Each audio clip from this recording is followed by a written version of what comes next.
క్షేమము భద్రత ఇక్కడ చేరువచ్చిన అందరికీ ఉంచండి నాయన.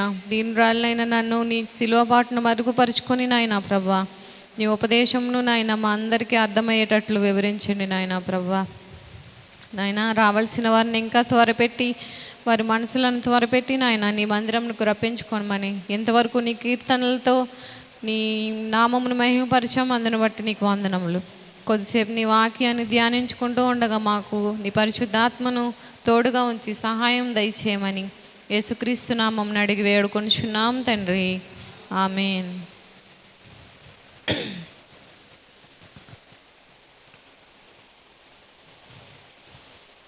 మన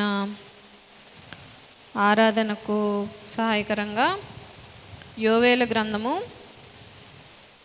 2వ అధ్యాయం 12వ వచనం చదువుకుందాం. యోవేలు ఆ ఆ ఆ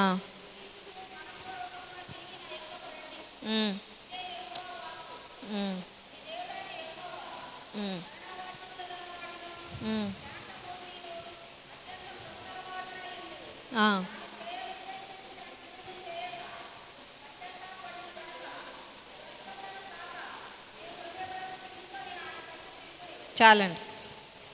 ఇప్పుడైనను మీరు ఉపవాసం ఉండి కన్నీరు విడుచుచు దుఃఖించుచు మనఃపూర్వకంగా తిరిగి నా యొద్దకు రండి అని దేవుని వాక్యం సెలవిస్తూ ఉంది. అయితే ఈరోజు దేవుడు నాకు ఇచ్చిన ఉద్దేశంను బట్టి, దేవుడు నాకు తెలియజేసిన దాన్ని బట్టి ఉపవాసము అనే విషయం గురించి మనం కొద్దిసేపు ఈ రాత్రి కాలంన ధ్యానించుకుందాం. ఉపవాసము అనగానే మనం ఇంతకుముందు చాలాసార్లు ఉపవాసం గురించి విని ఉంటాం. ప్రత్యేకంగా లెంట్ డేస్ టైంలో ఉపవాసం గురించి మనం వింటూ ఉంటాం. అయితే ఉపవాసము అనగానే మనందరికీ తెలిసిన కొన్ని విషయాలు మొదటగా మనం ధ్యానించుకుని, ఆ తర్వాత అసలు నా ఉద్దేశం ఏంటి, ఉపవాసం దేవుడు నాకు ఇచ్చిన ఆ వివరణ ఏంటనేది మనం ధ్యానించుకుందాం. అయితే ఉపవాసము అనగానే అది 2 పదముల కలయిక. నివాసము, దేవునితో దగ్గరగా నివసించడమే ఉపవాసము. అయితే ఉపవాసము చేసేప్పుడు మనం ఉపవాసం చేసేది ఎందుకు అంటే దేవుని ఆత్మను పొందుకొనడానికి మనం ఉపవాసం చేస్తాం. అయితే ఉపవాసము చేసేటప్పుడు కొన్ని విషయాలు మనం గుర్తు చేసుకుందాం. మనం ఉపవాసం చేసేది ఎందుకంటే మనం ఆత్మలో ఎదగడానికి ఉపవాసం చేస్తాం. అలాగే ఉపవాసం చేసేటప్పుడు మనం దేవునితో దగ్గరగా ఉంటాం కనుక మనల్ని మనం పరీక్షించుకుంటూ, మనలోని తప్పులను మనం సరిచేసుకుంటూ మనము సరి అవ్వడానికి ఉపవాసం చేస్తాం. అలాగే ఉపవాసం చేసేది ఎందుకు అంటే ఈ లోకం నుంచి మనల్ని మనం బయటకు తెచ్చుకోవడానికి, ఇంకా దేవునిలో ఎక్కువగా బలపడడానికి మనం ఉపవాసం చేస్తాం. అలాగే మన పూర్వపు పరిస్థితి, మన జీవితంలో ఇంతకు ముందున్న పరిస్థితిని బట్టి మనం పశ్చాత్తాపం కలిగి ఉపవాసంలో మనం దేవుని దగ్గరలో ఉండి మనం ఆయనతో ప్రార్థనలో ఎక్కువగా గడుపుతాము కనుక ఉపవాసంలో పశ్చాత్తాపం మనకి కలుగుతుంది. అయితే ఇది ఉపవాసము అంటే మనకు తెలిసిన విషయాలు ఇవన్నీ కదా. ఉపవాసం అంటే దేవునితో కలిసి ఉండడం, దేవునిలో ఎదగడం. మనం ఒక టైము లేదా వారానికి ఒక రోజు కానీ పెట్టుకొని ఉపవాసం ఉండడం, ఈ టైం నుంచి ఈ టైం ఉపవాసం ఉండడం, లేదా ఒక పూట ఉపవాసం ఉండడం, లేదా వాటర్ ఒక్కటే తీసుకోవడం. ఒక్కొక్కరి ఉపవాసం ఒక్కొక్క విధంగా ఉంటుంది. అయితే ఉపవాసంలో ఎక్కువగా మనం ఒక అంశం పెట్టుకొని చాలామంది ఉపవాసం ఉండి చేస్తారు కదా. వారి కుటుంబంలో ఉండే ఈ లోక సంబంధమైన విషయంలో కానీ అదొక అంశం. ప్రత్యేకంగా ఉపవాసం అనేది మన ఈ లోకపు విషయముల గురించి కంటే కూడా మనం దేవునితో ఎక్కువగా కనెక్షన్ ఎక్కువ పెంచుకొనడానికి ఉపవాసం అనేది అసలు కారణం. అది అన్నమాట. కానీ మనలో చాలామంది మేము ఉపవాసం అనగానే మన ఇంట్లో ఒక వివాహం జరగాలి, దాన్ని బట్టి మనం ఉపవాసం ఉండి దేవుని దగ్గర అడుగుతూ ఉంటాం. దానికంటే కూడా ఇంకా ఉన్నతమైన ఉపవాసానికి అర్థం ఏంటి అంటే మనం దేవునితో ఎక్కువగా కనెక్ట్ అవ్వడానికి, ఆయనకి దగ్గర అవ్వడానికి మాత్రమే ఉపవాసం చేయాలి. అయితే ఇది మనకి అందరికీ తెలిసిన ఉపవాసం గురించిన మాటలు. అయితే ఉపవాసము అనగానే మనకి గుర్తొచ్చేది ఏంటి? ఉపవాసం అంటే మనం ఎలా చేస్తాం? భోజనం మానేసి, అదొకటే బాగా అందరికీ నానుడిలో ఉన్న విషయం ఏంటంటే, ఉపవాసము అనగానే భోజనం మానేయడం. వారానికి ఒక్కరోజు కానీ, రోజుకి ఒక పూట కానీ, లేదా శుక్రవారమో బుధవారమో మానేయడం ఉపవాసం అనే మనం అనుకుంటాం. ఉపవాసము అనగానే భోజనం మానేయడం అని ఎందుకు అలా స్టార్ట్ చేశారు అంటే, భోజనం మానేయంగానే ఫుల్గా తిన్నామనుకోండి, మన శరీరం మన మాట వింటుందా? విందు. చక్కగా తిన్న తర్వాత మధ్యాహ్నం మన కళ్ళు మన మాట వినవు, మన శరీరం మన మాట వినదు. ఎప్పుడైతే ఉపవాసం ఉండి ఆ ఆకలితో ఆ కడుపును మార్చుకుంటామో, అది మన శరీరం మన కంట్రోల్లో ఉండడానికి సహాయపడుతుంది అన్నమాట. మన శరీరాన్ని మనం గెలవడానికి, మన ఆకలిని మనం గెలవడానికి, మన కోరికలను మనం గెలవడానికి ఆ భోజనం మానేయడం అనే దాన్ని చేస్తారు ఉపవాసంలో. అయితే దీంట్లో ఉన్న ముఖ్య ఉద్దేశం ఏంటి అంటే, ఉపవాసంలో భోజనం మానేయడం అంటే 3 పూటలు తింటాం కదా మనం. పొద్దున్నే టిఫిన్ తింటాం, మధ్యాహ్నం భోంచేస్తాం, మళ్ళీ రాత్రి టిఫిన్ కానీ భోజనం. 3 పూటలు తినే తిండి విషయంలోనే మనం కంట్రోల్లో లేకపోతే అంతే కదా. ఈ క్రిస్మస్కి తిన్నామండి, మళ్ళీ క్రిస్మస్ వరకు తినం అని ఎవరికైనా ఏమన్నా ఆంక్షలు ఉన్నాయా? అవునా? ఈ క్రిస్మస్కి తిన్నాం, మళ్ళీ క్రిస్మస్ వరకు తినమండి, అంత కష్టం ఉపవాసం అంటే అనుకుంటామా? కాదు. 3 పూటలు తినే తిండి విషయంలోనే ఒక్క పూట మానేయడానికి మనల్ని మనం కంట్రోల్ చేసుకోలేనప్పుడు, ఈ లోకంలో కనిపించే ఇన్ని పాపాల మధ్యలో ఇంకెలా మనల్ని మనం హద్దుల్లో ఉంచుకుంటాం? అది భోజనం మానేయడంలో గల ముఖ్య ఉద్దేశం కదా. ఆ భోజనం మానేసిన అప్పుడు మన శరీరం మన మాట వింటుంది. కనుక ఉపవాసము అనే దాని ముఖ్య ఉద్దేశం ఏంటంటే, మనల్ని మనము మన కంట్రోల్లో ఉంచుకోవడం అన్నమాట. అయితే ప్రతిసారి మనం తప్పు ఒప్పుల్ని ఎంచేప్పుడు మన మనస్సాక్షి ఒక మాట చెప్తూ ఉంటుంది మనకి, కానీ మన హృదయము ఒక మాట చెప్తూ ఉంటుంది. అవునా కదా? ఇలాంటి ఘర్షణ మనలో చాలామందికి జరుగుతుందా జరగదా? మనం తప్పు కానీ ఒప్పు కానీ ఎంచేప్పుడు మన మనస్సాక్షి ఇది తప్పు, ఇది వద్దు అని చెప్తుంది, కానీ మన మనసు అది వినదు, దాని వైపే వెళ్తాం. మన మనస్సాక్షిని మనం ఎక్కువగా పట్టించుకోం. అయితే ఉపవాసము అంటే నాకు అర్థమైంది ఏంటంటే, మన మనస్సాక్షికి మన మనసుకు మధ్యలో జరిగే సంఘర్షణ. ఉపవాసము అంటే ఒక త్యాగం. అవునా కదా? మనకు తిండి లేక తినకపోతే అది ఉపవాసం అవుతుందా? అది పస్తు అవుతుంది. తిండి ఉండి కూడా తినకపోతే అది ఉపవాసం. అంటే మనకి అన్నీ ఉండి కూడా మనం త్యాగం చేస్తున్నాం ఒక విషయం కోసం. అది దేవునితో గడపడానికైనా కావచ్చు, మన శారీరక విషయాల్లో అవసరమే కావచ్చు, మన కుటుంబంలోని అవసరమే కావచ్చు, ఏదో ఒక విషయం కోసం మనం త్యాగం చేస్తున్నాం. అది ఉపవాసం అంటే. అయితే ఈ ఉపవాసంలో మనకి అన్నీ ఉండి కూడా చేసేది ఉపవాసం. మనకి ఏమీ లేక చేసే దాన్ని ఉపవాసం అని పేరు పెట్టకూడదు. ఈ రోజుల్లో చాలా ఫ్యాషన్ అయిపోయింది ఉపవాసం అంటే. ఇటు డైటింగ్లోనూ కలిసిపోతుంది, అటు దేవుళ్ళలోనూ కలిసిపోతుంది. అది చాలా తప్పు. ఉపవాసం అనేదానికి ఒక నిర్దిష్టమైన ఒక త్యాగం అంటే అది చాలా ఒక హై రేంజ్ అనమాట. అవునా కదా? త్యాగం అనే మాట చిన్న మాట కాదు, అన్నీ చంపుకొని చేసేది త్యాగం. అలాంటి త్యాగాన్ని మనం డైటింగ్లో కలిపేస్తున్నారు చాలామంది ఈ రోజుల్లో. అది ఏంటంటే, ఇంక ఈ లోకం ఒక పక్కకి ఏది నిజం ఏది అబద్ధమో తెలుసుకోలేని పక్కకి వెళ్ళిపోతుంది. అది రాకడికి సూచన. అది మనం దానిలో నుంచి తప్పించుకొని అసలు నిజమేంటి అసలు అబద్ధం ఏంటి అనేది దేవుని వాక్యం ద్వారా మనం ఎప్పుడూ తెలుసుకొని మనల్ని మనం పరీక్షించుకుంటూ ఉండాలి. అయితే ఉపవాసం అనేదానికి నాకు అర్థమైన విషయం మీకు అర్థమైంది కదండి. ఉపవాసం అంటే మనకి ఉండి కూడా మనం వదిలేసుకునేది ఉపవాసం. మనము చెయ్యవలసింది కూడా చెయ్యకుండా ఆగగలగడం ఉపవాసం. మనకి ఇష్టమైంది కూడా వదిలేసుకోవడం ఉపవాసం. మనకి ఇష్టమైంది కూడా త్యాగం చేయడం ఉపవాసం. అయితే ఉపవాసాన్ని ఆ భోజనం విషయంలో ఎందుకు పెట్టారంటే చెప్పాను కదా, 3 పూటలు తినే తిండిలోనే మనం త్యాగం చేయలేకపోతే, 3 పూటలు తినే తిండిలోనే ఒక వారం ఒక పూట మనం ఉపవాసం ఉండలేకపోతే ఇక ఏ విషయంలోనూ మనల్ని మనం కంట్రోల్లో ఉంచుకునే పరిస్థితుల్లో ఉండం. జూలో చాలా యానిమల్స్ ఉంటాయి కదా, వాటిలో అన్నిటికి ఫుల్గా తిండి పెట్టరు. ఇప్పుడు అడవిలో ఉన్న యానిమల్స్కి జూలో ఉండే యానిమల్స్కి చాలా తేడా ఉంటుంది. ఇవి జూలో ఉండే బక్క చిక్కిపోయి ఓపిక లేక ఏదో షో కోసం అలా తిరుగుతూ ఉంటాయి అంతే. కానీ అడవిలో ఉన్న జంతువులు అసలు ఎక్కడన్నా ఒక చోట ఆగుతాయా? చెంగుమంట ఓ పరుగులు ఉరుకులు ఒకదాన్ని ఒకటి వేటాడుకుంటూ తిరుగుతాయి. ఎందుకంటే అక్కడ ఫ్రీడమ్ ఉంది, ఇక్కడ వీటికి ఫ్రీడమ్ లేదు. మనిషి లైఫ్ కూడా అంతే, మనిషికి చాలా ఫ్రీడమ్ ఉంది. అయితే జూలో జంతువుల్లాగా మనల్ని కంట్రోల్ చేసే వాళ్ళు ఎవరు లేరు.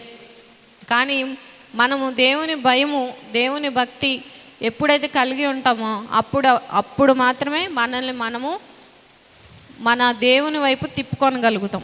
మనల్ని మనము మన హద్దులేంటో తెలుసుకొని ఉన్నప్పుడు మాత్రమే ఆ దేవునికి దగ్గర అవుతాం అన్నమాట. లేదంటే అడవిలో ఉన్న జంతువుల వలె మనము కూడా విచక్షణ జ్ఞానం లేకుండా అవుతాం. ఎలా అయితే జూలో ఉన్న జంతువులకి వాటికి పెట్టట్లేదు అంటే వాటికి ఒక యజమాని ఉంటారు కదా, ఆ యజమాని తన స్వార్థం కోసం ఆ జంతువుల్ని వాడుకుంటూ ఉంటారు. కానీ ఈనాటి కాలంలో మనము మన స్వార్థం కోసం దేవుణ్ణే వాడుకుంటూ ఉంటాం చాలాసార్లు. అవునా కదా? ఎలా అంటే ఇప్పుడు అవసరానికి దేవుని వాడేసి దేవుని మీద ఒట్టు. ఎదుటి వాళ్ళు కూడా ఎలా నమ్ముతారు అంటే వీళ్ళు దేవుణ్ణి నమ్ముకున్నారు కదా, అయితే నిజమే చెప్తున్నారు అనుకుంటా. కానీ మనం చెప్పేది ఏంటి? అబద్ధం. అక్కడ దేవుణ్ణి మనం వాడుకున్నామా లేదా? వీళ్ళు దేవుణ్ణి నమ్ముకున్నారు అంటే క్రైస్తవులు అంటే ఒక గుర్తింపు ఉంది. క్రైస్తవులు అంటే ఇలానే ఉంటారు, క్రైస్తవులు అంటే నిజంగా ఉంటారు, క్రైస్తవులు అంటే భక్తితో ఉంటారు, భయంతో ఉంటారనే ఒక గుర్తింపు ఉంది. కానీ నేటి కాలంలో దేవుణ్ణి ఎరగని వారు కూడా ఓహో వీళ్ళు కూడా మనలాగే అనే ఉద్దేశంలోనికి వచ్చేసే పరిస్థితుల్లో ఉన్నాం. అయితే ఈ మనం మాట్లాడుకునే విషయం ఏంటంటే ఉపవాసము కదా. ఉపవాసము యోనా 3 రోజులు చేప కడుపులో ఉన్నారు కదా. అప్పుడు యోనా కూడా ఏం తినలేదు. అది ఉపవాసమేనా? యోనా చేసింది ఉపవాసం కాదు. దేవుడు ఏమి ఇవ్వలా, అతనికి ఇంకొక ఆప్షన్ లేదు కనుక యోనా చేసింది ఉపవాసం కాదు, అది పస్తు. కానీ ఎస్తేరు చేసింది అది ఉపవాసం. మహారాణి అయ్యుండి తనకు అన్నీ ఉండి తన జనులను తాను కాపాడుకోవడం కోసం తన పనివారు కూడా ఉపవాసం చేశారు. అది ఉపవాసం. తనకు ఏమి లేక తినలేదు ఆమె, ఏమి లేక తను ఆ 3 రోజులు ఉపవాసం చేసింది కదా. తనకి ఒక ఉద్దేశం కలిగి ఉంది, తన ప్రజలను తాను కాపాడుకొనడానికి దేవుని యొద్ద మోకరించి అన్నీ ఉన్నా కానీ వదులుకొని తను ఉపవాసం చేసింది. అది ఉపవాసము అంటే. ఇప్పుడు ఒక ఐడియా వచ్చింది కదండి మీ అందరికీ. ఉపవాసము అంటే మనకు అన్నీ ఉన్నా కానీ వదులుకొని చేసేది ఉపవాసం. అయితే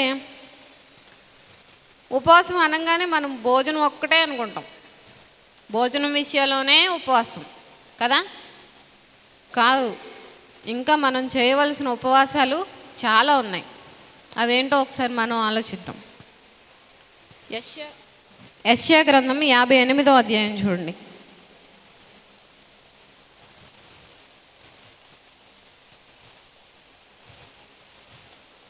యెషయా 58వ అధ్యాయం 6, 8.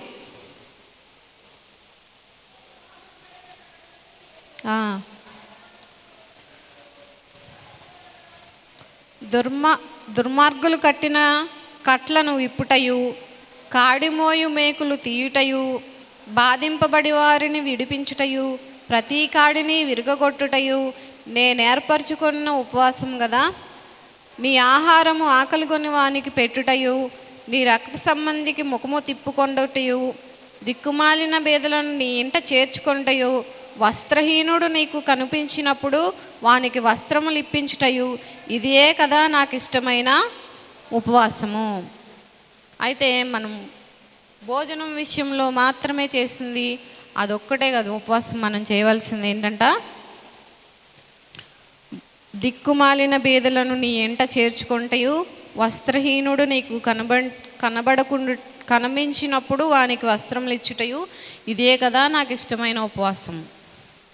అయితే మనము క్రైస్తవులంగా మనం మంచి మనసు కలిగి ఉండొచ్చు. అడిగిన వారందరికీ మనం ఇచ్చే మనసు మనకు ఉండొచ్చు. మీ చెయ్యి పెద్దదమ్మా అనేవారు కూడా మనకు ఉండొచ్చు. కానీ సాతాను కొన్నిసార్లు ఏ విధంగా శోధిస్తూ ఉంటుందో తెలుసా? మనకి క్లీన్గా అబ్జర్వ్ చేస్తే మన విషయంలో సాతాను ఎన్నెన్ని అడ్డంకులను పెడతా ఉందో మనకు అర్థమవుతుంది. అయితే మేము ఇంతకు ముందున్న ఇంట్లో, అది రోడ్డు పక్కనే, మెయిన్ రోడ్ పక్కనే ఇల్లు. ఎవరైనా అస్తమానం ఏ పూటైనా అందరూ ఎవరో ఒకళ్ళు భిక్షగాళ్ళు వస్తూనే ఉండేవారు. ఎక్కువ రోడ్డు పక్కన కనుక ఎవరో అస్తమానం వస్తూనే ఉండేవారు. వచ్చిన వాళ్ళకి లేదనకుండా పిల్లలు ఉంటే పిల్లల చేతితో ఏదో ఒకటి ఇప్పించేదాన్ని, ఏదో నాకు ఉన్న దాంట్లో ఏదో ఒకటి ఇచ్చేదాన్ని. అది పల్లెటూరు కనుక అందరూ ఏవో ఒకటి తెస్తూ ఉండేవారు. అవన్నీ ఎక్కువ తెచ్చినా నేను ఏం చేసుకొని కుళ్ళిపోవడం తప్ప, ఎవరు వచ్చినా వాళ్ళకి ఇప్పిస్తూ ఉండేదాన్ని పిల్లలతో. అలాగే ఒకరోజు పొద్దున్నే మా పిల్లలు స్కూల్కి వెళ్ళేటప్పుడు ఎలా ఉంటుందో మా ఇంటి చుట్టుపక్కల ఉన్న వాళ్ళకి తెలుసు. అసలు మామూలుగా ఉండదు హడావిడి. వాళ్ళు స్కూల్కి వెళ్ళే వరకు టెన్షన్ వేసి చెమటలు కారిపోతూ ఉంటాయి. ఎంతమంది ఉంటే ఇంట్లో ఉంటే అంతమందికి. ఆ టైంలో వచ్చింది ఒక ఆవిడ. పొద్దున్నే 8 గంటలకి ఎప్పుడో స్కూల్ బస్సు 9 గంటలకి పొద్దున్నే వచ్చి తలుపు కొడితే అది పెద్ద గేట్ అనమాట. తీసాను, నిలబడింది. ఇంకా సరే అని ఆ పండగ దగ్గరలోనమాట. అప్పుడే అయ్యగారు అరటి అస్తాలు ఉంటాయి కదా, పెద్ద అస్తాలు, పండగ దగ్గరలో కనుక 4 చర్చిల్లో అందరూ పంపించారు. చాలా ఉన్నాయి. అందులో మంచి తీసి 2 ఇచ్చా ఆమెకి చేత్తో, నా చేత్తో ఇస్తే ఇలా ఇచ్చాను. అరటిపళ్ళు నేనేం చేసుకోను, డబ్బులు ఇవి అంది. ఇప్పుడు నేను అసలు ఎవరికన్నా మళ్ళీ సహాయం చెయ్యాలా వద్దా? అరటిపళ్ళు నేనేం చేసుకోను, డబ్బులు ఇవి అంది. నాకు అప్పటికే మంచి ఫ్రస్ట్రేషన్లో ఉన్నా పిల్లలతో. నేను అసలు నీకేమి వెళ్ళిపోయి ఇక్కడి నుంచి అన్నా. సరేలే అయ్యే ఇవి అంది. ఇవి అంటుంది మళ్ళీ. అంటే నేను అసలు నీకేమి ఇవ్వను, మర్యాదగా వెళ్ళిపోయి ఇక్కడి నుంచి అన్నా. చాలా కోపం వచ్చింది నాకు. పర్వాలేదులే అయ్యే ఇవ్వి అని బతిలాడిన పాపం. ఆ తర్వాత ఇంకా అయ్యే ఇచ్చి పంపించా. అయితే మనకు మంచి మనసు ఉంది ఇవ్వడానికి. ఇచ్చిన వాళ్ళు అలా ప్రవర్తిస్తే మళ్ళీ మనకి ఎప్పుడైనా ఇవ్వాలనిపిస్తుందా? అలా క్రియేట్ చేస్తాడు అనమాట సాతాను. అలాంటి సిచ్యువేషన్స్ క్రియేట్ చేస్తాడు. మనం క్రైస్తవులం కనుక మనం మరలా వాక్యం ద్వారా మోటివేట్ అవుతాం కనుక, సరే అప్పుడు ఏదో పరిస్థితి అలా అయిపోయింది, అందరూ ఇలా ఉండరు కదా అని మనం అర్థం చేసుకుంటాం. అదే వేరే అన్యులైతే మళ్ళీ ఏ భిక్షగాడిని కూడా గేట్ దగ్గర కూడా రానివ్వరు. అసలు నేటి పరిస్థితులు ఎలాగున్నాయంటే వాళ్ళ పని ఏంటో కూడా వాళ్ళు మర్చిపోతున్నారు. ఆమె ఎందుకు వచ్చింది? తనకు తినడానికి ఏమీ లేక తాను అడుక్కోవడానికి వచ్చింది. మనకు ఉన్నదేదో మనం ఇస్తాం కాదు, డిమాండ్ చేస్తుంది. అంటే మనమేదో అప్పు ఉన్నట్టు, అంటే మేము భిక్షగాళ్ళం, మేము వచ్చాం మాకు ఇవ్వాలి అంతే అన్నట్టు. ఎవరి పని ఎవరి విధానం ఏంటో వాళ్ళు మర్చిపోతున్నారు ఈ లోకంలో కదా. అసలు భిక్షగాళ్ళు అనేది ఎందుకు వస్తారు? వాళ్ళకి ఇంకొక ఆప్షన్ లేక, పాపం చేసుకోవడానికి పని లేకో, చేసుకునే ఓపిక లేకో, దేనికో వస్తారు. కానీ ఈ రోజులో అది కాదు డిమాండ్ భిక్షగాళ్ళు కూడా. అంటే వాళ్ళని తక్కువ చేసి చెప్పాలని నా ఉద్దేశం కాదు, కానీ పరిస్థితులు అలా ఉన్నాయి. ఎవరి ఉద్దేశం వాళ్ళకి తెలియట్లేదు, ఎవరి పని వారికి తెలియట్లేదు. నేను ఎందుకు వచ్చానమ్మా అని ప్లీజింగ్గా ఆమె మనసు లేదు. అలా అంటే ఇప్పుడు ఇచ్చే మనసు ఉంది మనకి. దేవుని వాక్యం ద్వారా మనం ఇంకా వేరే వేరే దాంట్లోకి వెళ్ళిపోతున్నాం. ఉపవాసం, ఎలాంటి ఉపవాసం దేవునికి ఇష్టమని చెప్తున్నాడు? ఈ బీదలకు ఇవ్వడంలో మీరు ఇస్తే అది నాకు చేసే ఉపవాసం. మీరు భోజనం ఒక్కటి మానేసినంత మాత్రాన అది నాకు ఇష్టమైన ఉపవాసం కాదు. అయితే మనము ఇతరులకు సహాయం చేయడంలో మరి ఉపవాసం చేస్తున్నామా అని ఈరోజు రాత్రి మనల్ని మనం పరీక్షించుకోవాలి. ఇతరులకు ఇచ్చే విషయంలో మనకి మనం ఉపవాసంగా ఉంటున్నామా? అంటే ఇందాక చెప్పాను కదా, ఉపవాసం అంటే త్యాగము అని. మనకి ఉంది, ఇచ్చే అంతా మనకి ఉంది, కానీ వాళ్ళకి త్యాగం చేసి వాళ్ళకి ఇస్తున్నామా? అలాంటి ఉపవాసం మనం చేస్తున్నామా లేదా అనేది మనం పరీక్షించుకోవాలి. అయితే నిన్ను వలే నీ పొరుగు వారిని ప్రేమించు అని దేవుని ఆజ్ఞ ఉంది కదా, అది కూడా అంతే. నిన్ను వలే నీ పొరుగు వారిని ప్రేమించగలుగుతున్నామా? మనం ప్రేమించగలిగే మనసు మనకి ఇచ్చాడు దేవుడు. ఆ మనసును మార్చుకొని మారాలి అనే ఉపవాసంలో మనల్ని మనం ప్రేమించగలుగుతున్నామా ఇతరులని అనేది కూడా మనం ఈరోజు రాత్రి పరీక్షించుకోవాలి. అయితే కొంతమందిని మనం ఈరోజు రాత్రి ధ్యానించుకుందాం. ఉపవాసం, వాళ్ళు ఎలాంటి ఉపవాసాలు చేశారు, ఏం ఉపవాసం చేశారు అని. అయితే మరియా యోసేపు, మత్తయి సువార్త 1వ అధ్యాయం చూద్దాం.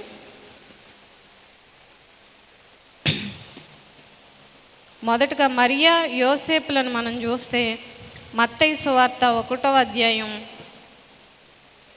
18-25.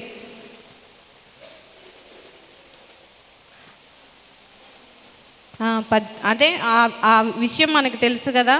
మరియా అనే కన్యక యోసేపుకు ప్రధానమైన తరువాత తాను పరిశుద్ధాత్మ ద్వారా గర్భవతి అయింది. అప్పుడు యోసేపుకు ఆ విషయం తెలిసి ఏం చేశాడంటే, ఆమె భర్త అయిన యోసేపు నీతిమంతుడై ఉండి ఆమెను అవమానించినోళ్ళక రహస్యంగా ఆమెను విడనాడ ఉద్దేశించెను. అంటే యోసేపు చేసిన ఉపవాసం ఏంటో ఇక్కడ మీకు అర్థమైందా? యోసేపు యేసుక్రీస్తు కోసం నిందల్ని అవమానించడానికి ఉపవాసం చేశాడు. నిందలను అవమానించే ఉపవాసం అంటే ఇది తను చేయగలడు కనుక దేవుని యందు భక్తిని, భయమును ఉంచి యోసేపు చేశాడు. అది అంటే ఆ లోకంలో ఆ చుట్టుపక్కల ఉన్న వాళ్ళందరూ అతనిని నిందిస్తున్నా, మరియాను నిందిస్తున్నా, వారిద్దరూ కూడా త్యాగం చేశారు. ఒక ఉపవాసం చేశారు. ఏంటంటే యేసుక్రీస్తు కోసం ఆ నిందలన్నిటినీ భరించడానికి వారు చేసిన ఉపవాసం.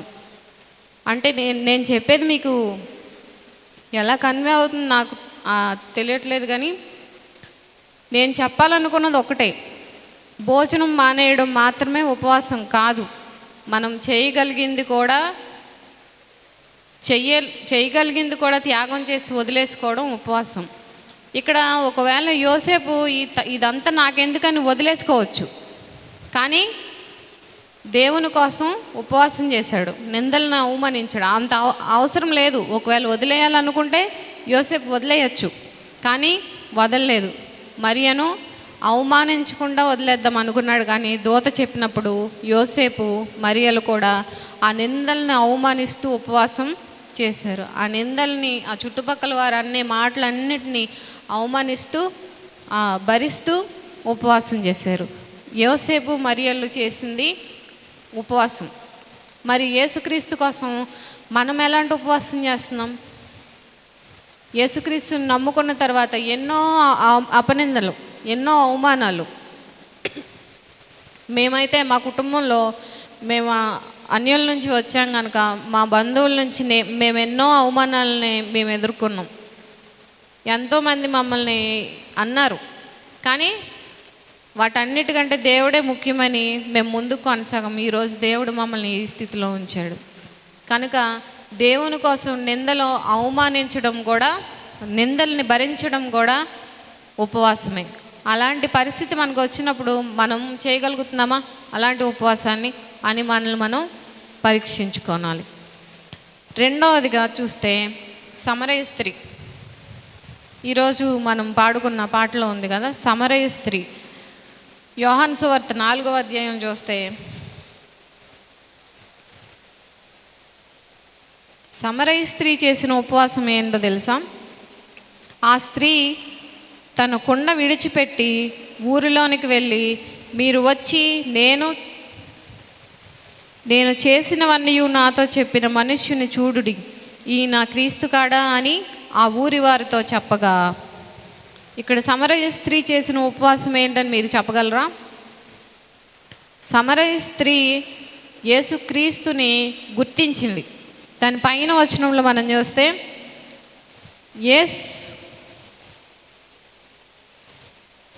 ఆయన క్రీస్తు అనబడిన మెస్సయ్య వచ్చినని నేను ఎరుగుదును, ఆయన వచ్చినప్పుడు మాకు సమస్తమును తెలియజేయునని చెప్పగా, యేసు నీతో మాట్లాడుచున్న నేనే ఆయననని ఆమెతో చెప్పెను.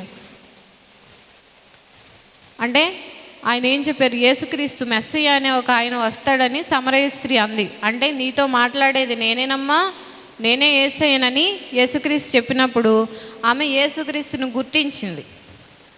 ఇక్కడ ఈ సమరయ స్త్రీ చేసిన ఉపవాసం ఏంటో తెలుసా? ఆమె సమరయ స్త్రీ అదే పరిస్థితిలో ఉండుంటే ఇంకా డబ్బులు సంపాదించుకునేది. ఆమె ఒక వేశ్య, సమరయ స్త్రీ. ఆమె యేసుక్రీస్తును గుర్తించిన తర్వాత కూడా ఆమె పరిస్థితిని మార్చుకొని ఉండకపోతే ఆమె ఇంకా డబ్బు అలాగే సంపాదించుకుంటూ ఉండు, ఆమెకి ఏ లోటు లేకుండా ఆమె అలాగే గడుస్తూ ఉండు. కానీ ఆమె ఒక నిరీక్షణ ఉంది అని గుర్తించింది, ఈయన యేసుక్రీస్తు అని గుర్తించింది. ఆ తర్వాత వెంటనే తన కుండను అక్కడ వదిలేసి ఆమె ఊర్లోకి వెళ్ళి యేసుక్రీస్తు వచ్చాడు, నాతో పాటు మీరందరూ కూడా చూడండి అనే ఉపవాసము సమరయ స్త్రీ చేసింది. ఇక్కడ సమరయ స్త్రీ చేసిన ఉపవాసం ఏంటి? యేసుక్రీస్తు కోసం తన పాపపు జీవితాన్ని వదిలేసి ఉపవాసం చేసింది. అయితే ఇప్పుడు మనం చేసే ఉపవాసాలు ఉపవాసమేనంటారా?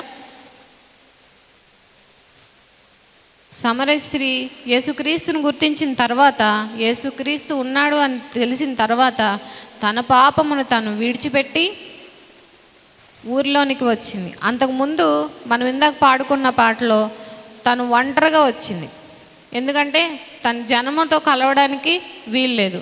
ఇప్పుడు ఆమె యేసుక్రీస్తుని తెలుసుకొని తన కుండను అక్కడ విడిచిపెట్టి, తన పాపాన్ని అక్కడ విడిచిపెట్టి ఊర్లోకి వెళ్ళి అందరితో మాట్లాడుతుంది, అందరికీ చెప్తుంది. ఇప్పుడు వ్యత్యాసం మనకు అర్థమైందిగా. అంతకుముందు ఎవరికి కనిపించకుండా ఉండడానికి ఒంటరిగా వచ్చింది మిట్ట మధ్యాహ్నం పూట. కానీ ఇప్పుడు యేసుక్రీస్తుని తెలుసుకున్న తర్వాత అందరితో వెళ్ళి నేను యేసుక్రీస్తుని చూశాను, నేను చేసినవన్నీ తను నాతో చెప్పాడు, నేను నా కుండను వదిలేసి నేను పశ్చాత్తాపడి నా పాపమును ఒప్పుకొని నేను ఇక నుంచి ఉపవాసం ఉంటాను. ఆమె ఆ రోజు నుంచి మరలా ఏ రోజు తన వెనుక జీవితానికి వెళ్ళలేదు. అది ఉపవాసం, సమరయ స్త్రీ చేసిన ఉపవాసం. అలాంటి ఉపవాసాన్ని మనం కూడా మన జీవితంలో, ఎందుకంటే యేసుక్రీస్తుని నమ్మి ముందుకు వెళ్ళిన తర్వాత మరలా ఎన్నడూ కూడా వెనకకు తిరగని ఉపవాసం మనం చేయాలి. ఆ విధంగా సమరయ స్త్రీ ద్వారా మనం తెలుసుకున్నాం. అయితే రూతు గురించి మనకు అందరికీ తెలిసిన విషయమే కదా. రూతు నయోమి తన భర్తను 2 బిడ్డలను పోగొట్టుకున్న తర్వాత రూతు, నేను నీతోనే వస్తాను, నీ జనమే నా జనం, నీ దేవుడే నా దేవుడు, నీవెక్కడైతే మరణించి పాతి పెట్టబడతావో నేను కూడా అక్కడే మరణించి పాతి పెట్టబడతానని నయోమితో పాటు ముందుకు కొనసాగింది రూతు. ఆ రోజు రూతు చేసిన ఉపవాసం ఏంటి అంటే నిజమైన దేవుణ్ణి తెలుసుకుంది. ఎందుకంటే నయోమి దేవుడు బెత్లెహేంలోని యేసయ్య. అది మనందరికీ తెలిసిన విషయమే కనుక నేను డీప్గా వెళ్ళట్లేదు. అయితే రూతు ఆ రోజు చేసిన ఉపవాసాన్ని బట్టి, నయోమితో వెళ్ళడాన్ని బట్టి ఆమె మరలా వెనక్కి వెళ్ళిపోయి తన తల్లిదండ్రులతో కలిసిపోలేదు. ఏ విధంగా అయితే తన తోటికోడలు వెళ్ళిపోయిందో ఆ విధంగా రూతు వెళ్ళిపోలేదు.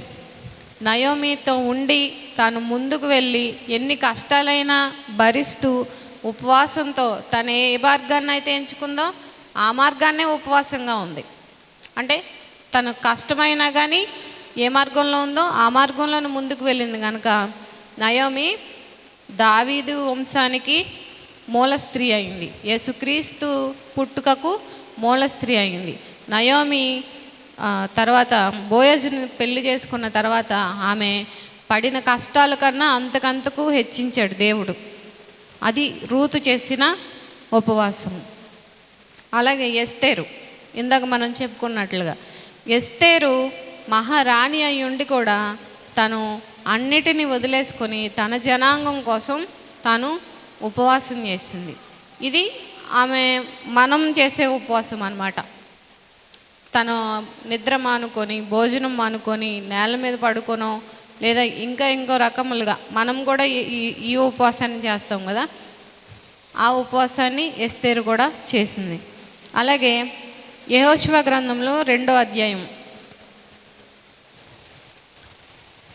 రాహాబు. యెహోషువ గ్రంథము 2వ అధ్యాయం 1 నుంచి 11 వరకు చూస్తే రాహాబు అక్కడ మనం చూస్తాం.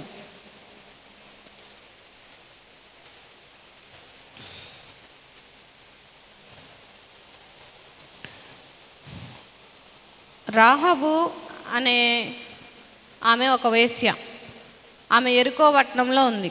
ఆ యెరికో పట్టణాన్ని ఇశ్రాయేలీలు వారు గెలవడం కోసం ఆ పరిస్థితులు ఏంటి అని 2 వేగుల వారిని అక్కడ యెహోషువ పంపించాడు. ఆ వెళ్ళిన 2 వేగుల వారు రాహాబు అనే వేసి ఇంటికి వెళ్ళారు. అయితే ఆ రాహాబు చేసిన ఉపవాసం ఏంటి అంటే కింద వారు ఆ విషయం అంతా మనకు తెలిసిందే కదా. రాహాబుని ఆ ఊర్లో వాళ్ళు వచ్చి మీ ఇంటికి వచ్చిన వాళ్ళు ఏరి అంటే వాళ్ళు వచ్చేది మాట నిజమే కానీ వాళ్ళు వెళ్ళిపోయారు, ఆ వైపు వెళ్ళారు, మీరు తొందరగా వెళ్తే మీకు కనిపిస్తారు అని చెప్తుంది. వాళ్ళు వెళ్ళిపోయిన తర్వాత రాహాబు ఈ మిద్దె మీద ఉన్న వాళ్ళిద్దరిని దాచింది కదా, వారి దగ్గరికి వచ్చి అంటున్న మాట ఏంటంటే ఆమె వారున్న మిద్దెకెక్కి వారితో ఇట్లా నేను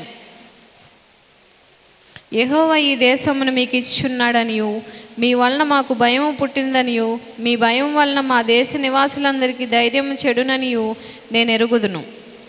అంటే యెహోవా దేవుని గురించి ఈ రాహాబు తెలుసుకుంది. ఆ దేవుడు ఎలాంటి వాడని ఆ వచ్చిన వేగిరి వారికి చెప్తుంది. మీ దేవుడైన యెహోవా పైన ఆకాశమందును క్రింద భూమి అందును దేవుడే. మీ ఎదుట ఎట్టి మనుషులకైనను ధైర్యం ఏమాత్రము ఉండదు.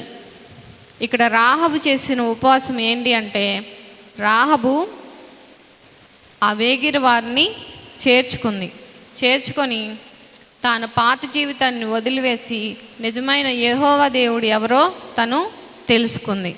అయితే ఇది తను చేయకుండా కూడా ఉండొచ్చు, కానీ రాహాబు ధైర్యంతో, చాలా ధైర్యంతో ఆ రోజు రాహాబు కనుక అక్కడ దొరికిపోయి ఉంటే ఆమెకు మరణశిక్షే పడేది.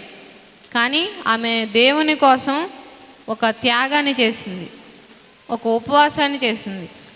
నేను చెప్పాను కదా, ఉపవాసము అంటే మనము చేయగలిగినది చేయడం, చేయలేనిది త్యాగం చేయడం.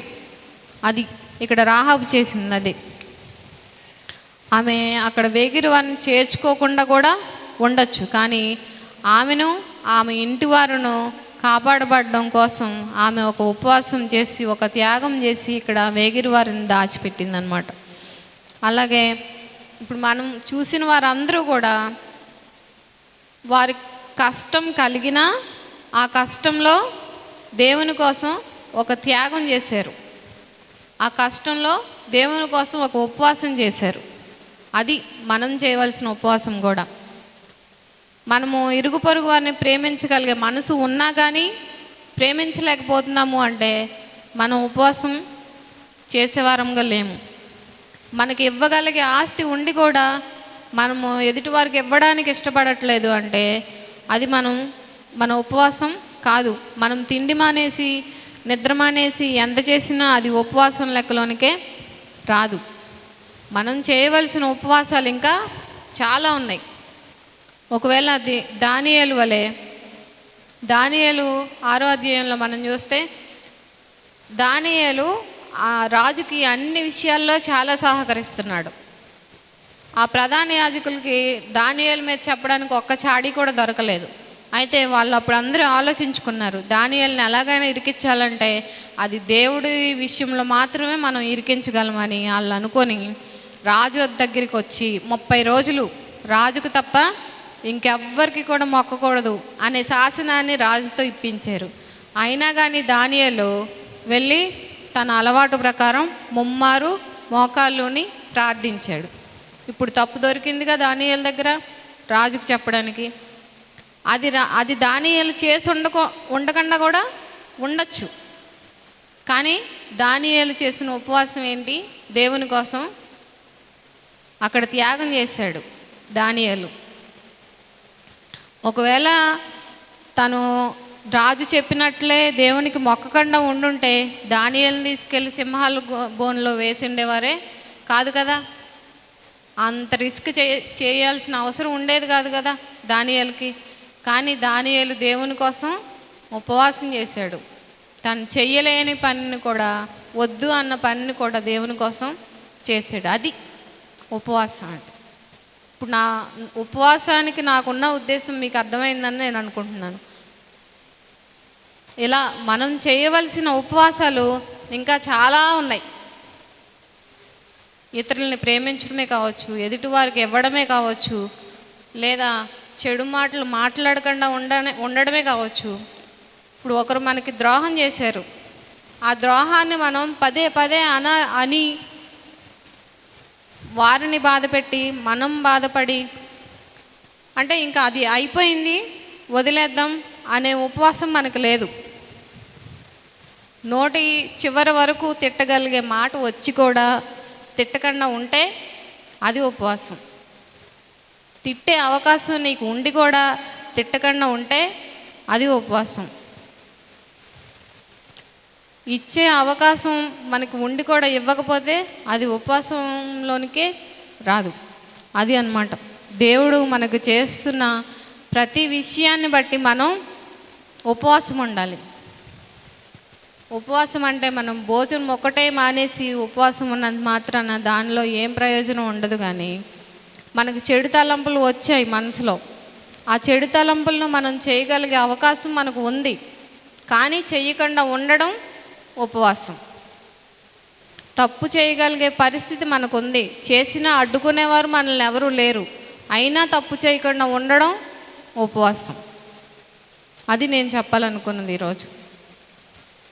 అంటే మనల్ని మనం మన ఆధీనంలో ఉంచుకోవాలి అంటే దేవుని భయభక్తులు ఎప్పుడు మనకు ఉండాలి. ఆ దేవుని భయభక్తులు ఎప్పుడైతే మనం కలిగి ఉంటామో అప్పుడే మనం ఉపవాసం చేయగలిగే వరంగా ఉంటాం. అర్థమైందండి?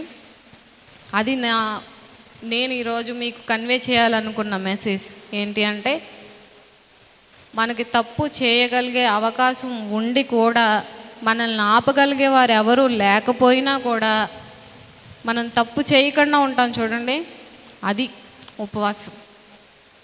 ఇలాంటి ఉపవాసాలు మన జీవితంలో ఎన్నో ఉంటాయి. అవన్నీ కూడా దేవునికి భయపడి, దేవునికి మాత్రమే నేను సాక్షిగా ఉండాలి, దేవునికి మాత్రమే నేను విధేయతగా ఉండాలి, దేవునికి మాత్రమే నా దేవుని ముందు మాత్రమే నా మోకాళ్ళు వంగాలి అనే ఆ ఉద్దేశం మన హృదయంలో పెట్టుకొని ఉంటే మనం ప్రతి విషయంలో కూడా ఉపవాసం చేయగలం, ప్రతి విషయంలో కూడా దేవుని కోసం త్యాగం చేయగలం. ఈరోజు ఇక్కడికి వచ్చే అవకాశం ఇంకా చాలామందికి ఉంది. ఇక్కడ మనం ఉన్నాం, కానీ ఇంకా చాలామందికి అవకాశం ఉంది. వాళ్ళని మందిరానికి రాకుండా ఆపగలిగే వాళ్ళు ఎవరు లేరు. కానీ వాళ్ళకు వాళ్ళుగా రాలేదు అంటే ఏది వాళ్ళ ఉపవాసం, ఏది వారి త్యాగం అంటే వారి సమయంలో వారి సమయాన్ని వాళ్ళు త్యాగం చేయలేకపోతున్నారు. ఇవి ఉపవాసము అంటే. ఇక మనం ఎప్పుడు కూడా ఉపవాసం అనగానే భోజనం మానేయడం, ప్రార్థన చేయడం, అక్కడే ఉపవాసంలో ఆగిపోతున్నామే కానీ మనం చేయవలసిన ఉపవాసాలు చాలా ఉన్నాయి. చాలా విషయాల్లో మనం ఉపవాసం చేయాలి. ఇవి నాకు వచ్చిన ఆలోచనలు. ఇతరులకు సహాయం చేయడం, ఇతరులను ప్రేమించడం, తప్పు చేయకుండా ఉండడం, ఆలోచనలు మార్చుకోవడం, ఇలా మీకు కూడా ఇంకా చాలా ఆలోచనలు వచ్చి ఉంటాయి కదా. మనం ఎందులో ఉపవాసం చేయాలి, ఏ విషయంలో ఉపవాసం చేయాలి అంటే ఎవరి పర్సనల్ లైఫ్ వాళ్ళకి తెలుస్తుంది, ఎవరి సొంత జీవితం వాళ్ళకి తెలుస్తుంది. మన జీవితంలో మనం చేయవలసిన ఉపవాసం ఏంటి అని ఈరోజు మనం ఒకసారి మనల్ని మనం ఆలోచన చేసుకుందాం. ఒకవేళ మనం ఎవరి మీద అయినా ద్వేషంతో ఉన్నామేమో, మనం ద్వేషించినా వారిని తిట్టినా మనల్ని ఆపేవాళ్ళు లేరు, కానీ వాళ్ళని తిట్టకుండా మనం ఉండగలుగుతున్నామా? అది ఉపవాసం అని. మన జీవితాల్లో మనం చేయవలసిన ఉపవాసం ఏంటి, మన జీవితంలో మనం ఏ విషయంలో ఉపవాసం చేయాలనేది మన గురించి మనం ఆలోచించుకుంటూ, ఇప్పుడు పౌలు శీలలు వాళ్ళ ప్రార్థన ద్వారా, వాళ్ళ పాటల ద్వారా పౌలు శీలలు చెరసాల బద్దలైపోయింది. వాళ్ళు వెళ్ళిపోవచ్చు, వారికి అవకాశం ఉంది. చెరసాలే ఊడిపోయాక ఆ చెరసాల యజమాని అక్కడ లేనప్పుడు వారు వెళ్ళిపోవచ్చు, కానీ వాళ్ళు వెళ్ళలేదు. వాళ్ళు వెళ్ళకపోవడం వలన ఆ అధికారి అతడి ఇల్లంతా రక్షణ పొందింది. అవునా కదా? అది పౌలు శీలలు చేసిన ఉపవాసం. ఇప్పుడు మీకు అర్థమైంది అనుకుంటున్నాను. వారికి అవకాశం ఉండి కూడా వారు చేసిన ఉపవాసాన్ని బట్టి ఒక ఇల్లింటి వారందరూ కూడా రక్షణ కలిగి ఉన్నారు. నేను రక్షణ పొందాలంటే ఏం చేయాలి అని ఆ చెరసాల నాయకుడు అడిగినప్పుడు ఏం చెప్పారు? యేసుక్రీస్తు నిజమైన రక్షకుడని నీవు విశ్వాసం ఉంచితే నీవు రక్షణ పొందుతావు, నీవు నీ ఇంటి వారును రక్షణ పొందుతారు. అలాగే యాకోబు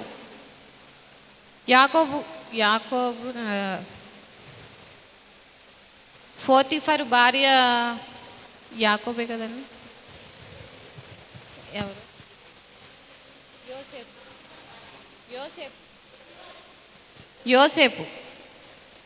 యోసేపు ఒక రాజు దగ్గర ఉన్నప్పుడు ఆ పోతీఫర్ భార్య యోసేపుని తను ఆకట్టుకోవాలని చూస్తుంది. అక్కడ యోసేపుని కూడా ఆపేవారు ఎవరు లేరు. యోసేపు తలుచుకుంటే తను తప్పు చేయొచ్చు, కానీ యోసేపు ఏ తప్పు చేయలేదు. యోసేపు చేసింది ఉపవాసం. అది మనం చేయవలసిన ఉపవాసం. అయితే ఇంతమంది జీవితాలను మనం ఈరోజు రాత్రి మనం జ్ఞాపకం చేసుకున్నాం. అయితే మన జీవితం ఏంటో మనకు మాత్రమే తెలుసు. మన జీవితంలో ఏం జరుగుతుందో, మన మనసుకి, మన మనస్సాక్షికి ఏ ఘర్షణ జరుగుతుందో మనకి మాత్రమే తెలుసు. అయితే మనం చేయవలసిన ఉపవాసం ఏంటి, మనం ఏ విషయంలో ఉపవాసం ఉండాలి, మనం ఏ విషయంలో అవకాశం ఉన్నా తప్పు చేస్తున్నాం అనేది మనం ఈరోజు ఈ రాత్రి మనల్ని మనం ఒకసారి పరీక్షించుకుంటూ కొద్దిసేపు ప్రార్థనలో గడుపుదాం. దేవుని యొక్క సహాయం కోసం మనం ప్రార్థనలో గడుపుదాం. పరిశుద్ధుడు పరిశుద్ధుడు పరిశుద్ధుడు ప్రేమగల దేవ, మహిమగల రాజా, నీ నామమునకు వందనములు స్తోత్రములు చెల్లించుకుంటున్నాం ప్రభా. నీ కృప, నీ కాపుదల మా ఎడలా ఉంచావు, అందును బట్టి నీకు వందనములు ప్రభా. ఈ రాత్రి మాకు నీవు చూపించిన వాక్యం ద్వారా నాయన మా మనసుల్లో మేము ఏం నాటుకున్నామో నాయన నీకు మాత్రమే తెలుసు నాయన. మా జీవితంలో మేము చేయవలసిన ఉపవాసములేంటో మేము జ్ఞాపకం చేసుకోవడానికి సహాయం దయచేయి ప్రభా. మేము ఒకవేళ ఇతరులని ప్రేమించలేకపోతున్నామేమో నాయన, ప్రేమించగలిగే ఉపవాసం, ప్రేమించగలిగే త్యాగము మేము చేయడానికి మా మనస్సాక్షి నాయన ఒక్క విధంగా ఉండి నాయన ఒకే తాటుల మీద వెళ్ళడానికి సహాయం దయచేయి ప్రభా.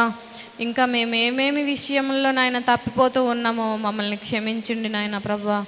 మీ ప్రార్థన ద్వారా నాయన మమ్మల్ని మేము పశ్చాత్తాపడి మా తప్పులను తెలుసుకొని మా తప్పులలో మేము ఉపవాసం ఉండడానికి సహాయం దయచేయి ప్రభా. మేము ఇచ్చేవారంగా లేమేమో నాయన ప్రభా, ఆ విషయంలో మేము ఉపవాసం ఉండడానికి సహాయం దయచేయి నాయన ప్రభా. ఈ ఉపవాసం అనే వాక్యం ద్వారా నాయన ప్రభా మా జీవితంలో ఏమైనా తప్పులను మేము సరి చేసుకోవడానికి నాయన నీ కృప ద్వారా మమ్మల్ని మేము పరీక్షించుకోవడానికి సహాయం దయచేయి ప్రభా. మరి చేరవచ్చిన ప్రతి ఒక్కరిని దీవించండి నాయన విత్తబడిన వాక్యం మా మనసుల్లో జ్ఞాపకం ఉంచుకొని నాయన ప్రభా, మా అవసరతలప్పుడు నాయన మేము జ్ఞాపకం చేసుకొని నాయన ఈ విధంగా నేను ఉండకూడదు కదా, ఈ విధంగా నేను ఉండాలి కదా, ఈ విధంగా నేను ఉపవాసం చేయాలి కదా, ఈ విధంగా నేను ఉపవాసం ఉండకూడదు కదా, నా మనసును నేను కఠినపరచుకొనకూడదు కదా నాయన ప్రభా. నాయన నీ వాక్యం ద్వారా నాయన నేను నేర్చుకున్నది నేను నా జీవితంలో అవలంబించాలి కదా నాయన ప్రభా అనే మారు మనసును మాకు దయచేయి నాయన ప్రభా. ప్రతి విషయంలోనూ నాయన ప్రభా నిన్ను ముందు పెట్టుకొని ముందుకెళ్ళడానికి సహాయం దయచేయి నాయన. ఇక్కడ చేరవచ్చిన ప్రతి ఒక్కరిని దీవించండి. ఇంకా రాలేని వారు ఎవరైతే ఉన్నారో వారి మనసులను మార్చి నాయన ప్రభా నీ మందిరం తట్టు తిరగడానికి సహాయం దయచేయి నాయన. సమయం కొద్దిగా ఉన్నది నాయన ప్రభా, సమయంను వ్యర్థం చేసుకొనక నాయన నీ వాక్యంలో బలపడి నాయన ప్రభా నీ రాజ్య విస్తరణ కోసం మేమందరము పనిచేయడానికి సహాయం దయచేయి నాయన ప్రభా. నాయన నీ రాకడలో మేమందరము ఉండడానికి నాయన మమ్మల్ని మేము సిద్ధపరచుకోవడానికి ఈ అవకాశములు నాయన, ఈ కూడికలను నాయన ప్రభా, ఈ గృహ కూడికలు నాయన ప్రభా మాకందరికీ దయచేస్తున్నందుకే నీకు వందనములు స్తోత్రములు ప్రభా. నాయన ఈ అవకాశం లేని వారు ఎంతోమంది ఉన్నారు నాయన ప్రభా, ఈ ప్రార్థనా కూడికలు జరిగే అవకాశం లేని వారు ఎంతోమంది ఉన్నారు నాయన ప్రభా. నీవైతే మమ్మల్ని ప్రేమించి నాయన ఇంకనూ నాయన ఈ మందిరంలో మేము నిన్ను ఆరాధించడానికి మాకు సమయమునిచ్చావు, అందుని బట్టి నీకు వందనములు నాయన. ఇక్కడ చేరవచ్చిన ప్రతి ఒక్కరిని దీవించండి, వారి మనసులను ప్రేరేపించి నాయన నీ తట్టు తిరగడానికి సహాయం దయచేయమని, విన్న వాక్యం నాయన మా మనసుల్లో విత్తుకొనడానికి సహాయం దయచేయమని త్వరలో రానున్న యేసయ్య అతి శ్రేష్టమైన నామమును అడిగి వేడుకొంచున్నాం తండ్రి, ఆమేన్. మనం పాట పాడుచుండగా మన కానుకలను మనం అర్పించుకుందాము.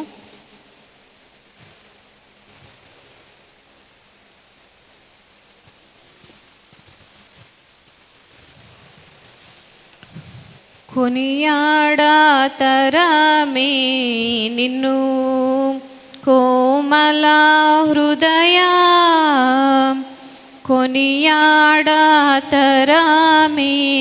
నిన్ను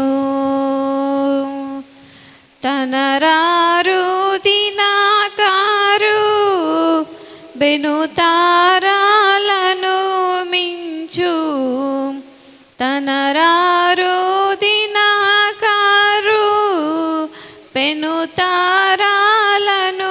మించు, ఘనతేజమున నొప్పు కాంతి మంతుడావివు, కొనియాడతరమే నిన్ను కోమల హృదయ, కొనియాడతరమే నిన్ను. కెరూబులు సెరూబులు మరి దూతగణములు, కెరూబులు సెరూబులు మరి దూతగణములు, నురుతంబుగం గొలువ నొప్పు శ్రేష్ఠుడావివు, కొనియాడతరమే నిన్ను కోమల హృదయ, కొనియాడతరమే నిన్ను. ఓ యేసు పాన్పుగా నాయాత్మా జేకోని, ఓ యేసు పాన్పుగా నాయాత్మా శ్రేయము పగబలిత శ్రీకర వరసుత కొనియాడ తరమే నిన్ను కోమల హృదయ కొనియాడ తరమే నిన్ను.